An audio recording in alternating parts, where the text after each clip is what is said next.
seriously unbelieve nothing. Yes! Yes! Yes! Oh, you elk! What can be keeping our Nobel laureate? The Queen went to look for him half an hour ago.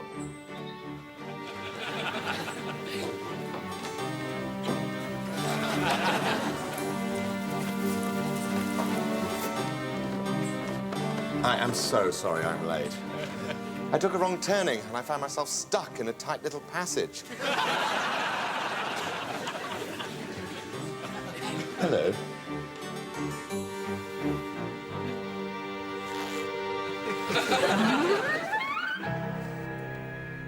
The Nobel Peace Prize. You must be so proud. I am.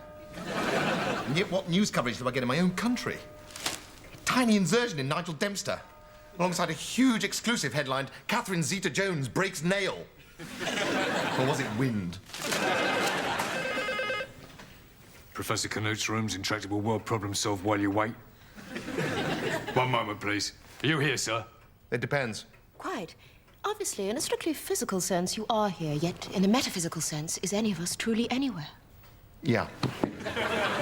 Who is it? It's the Home Secretary, David Killjoy. He wants to know if he can see you. Well, of course he can't see me. He's blind. No, sir, he's downstairs. All right. The Professor can spare you 3 minutes. Albumen, you better move that chair. Yes.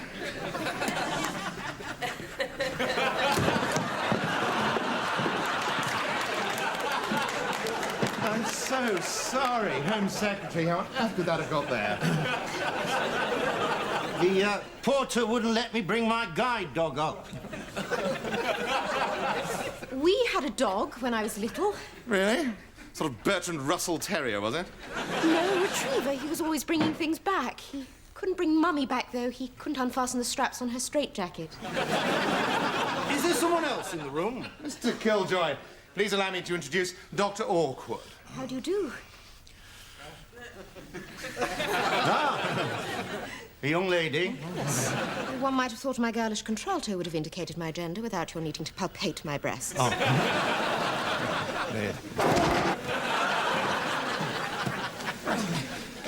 Now then, do you remember Edmund Bilyas? Edmund Bilyas, Professor of Genetic Engineering at Al Fayed College, Cambridge. Currently 5 years into a 70-year sentence for eating 11 research assistants. How awful. What exactly has Edmund Bilyas got to do with me? Well, we managed to keep the lid on this, but there is an epidemic of clinical depression sweeping the country. Yes, well, according to my information, that's just spin. Why don't you just admit that it's the Prime Minister who's depressed because he's got to live next door to Gordon Gray? Well, off the record, it is like that programme Neighbours from Hell, but yes, you're right, the Prime Minister is in a bad way, but Professor Bilyas claims that before his arrest, he invented a cure for depression. And he won't reveal the formula until he's released. So you want me to visit him in prison?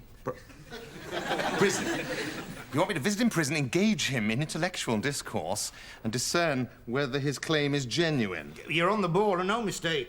Oh, well, I pride myself on having the latest information at my fingertips. So, will you visit Bilyas? David, that depends. What do you want? Don't you think that a Nobel laureate deserves some sort of national recognition? Like a statue? A big statue? Consider it erected. Ah, splendid. And a state funeral. Well, not right away, obviously. Ta-ta. Hello, boy. Did you miss me, boy? There's no way to talk to your driver. Adonis, you can't possibly contemplate releasing a proven cannibal back into society. I don't see why not. Alan Clark led a full and distinguished public life, and he ate a mother and 2 daughters simultaneously.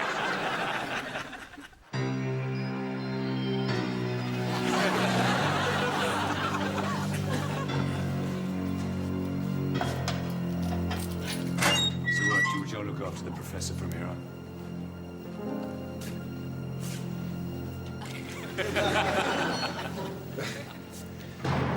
Bilyas.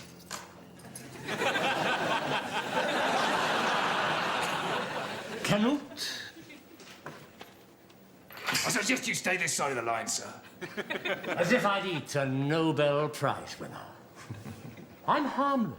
And so you're just wearing that mask in case they suddenly ask you to keep goal for the prison ice hockey team. My orthodontist prescribed it. I have a slight overbite. I can't imagine why. But where are my manners? I'm sure that question flashed through your victims' minds just before your teeth slashed through their windpipes. Tell you, I'm not a monster. I always stunned them first. I was about to offer you a sweet meat to nibble on. What exactly is that? Biltong. So that's what happened to poor old Dr. Tong. Scandalous. Bill went back to Shanghai. He sent me a postcard. I know why you're here. They want my antidepressant formula, and they sent you to try and trick me out of it in the mistaken belief that you are my cerebral equal. You take that back. In the world of the mind, Professor Cnut is an eagle, and you are a worm. Worm is a bit brutal, Albumen. Vole, perhaps. Professor Cnut has the most brilliant mind in the English-speaking world, which means the most brilliant mind in the whole world, because if you're foreign, you can't be brilliant. It's all right, Albumen. The professor is just trying to irritate me. Of course, I see right through him. Of course you do. So, we have a stalemate. So it would seem. There is no way the government will ever release me. And there is no other blandishment you can offer that can make me give up my formula. No? Edmund, when was the last time you tasted human flesh? And I don't just mean your own cuticles. It was Christmas in the chapel. The chaplain foolishly offered me the body of Christ. I took his arm off at the elbow and had it with butter beans and a bottle of communion wine. Oh, but that was just a snack. Edmund. Don't you like a constant stream of edible cellmates? Who might you suggest? Well, Jeffrey Archer? No. I require food I can have an intelligent conversation with first. It is as I expected, Albumen. It always is, sir. There is no antidepressant formula. It's just another pathetic attention-seeking device. The formula exists, and it works. I had the happiest laboratory rats in Cambridge. Perhaps he is convinced in his own deranged mind.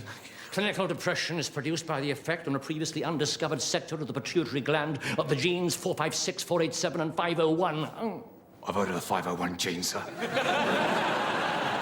Edmund, while your claim has a scintilla of plausibility, it utterly lacks any scientific evidence. The evidence is out there.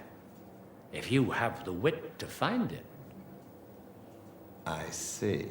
Of course you do. I don't see. Of course you don't. Let me explain. Before his arrest, Bilyas must have hidden the formula in a highly secret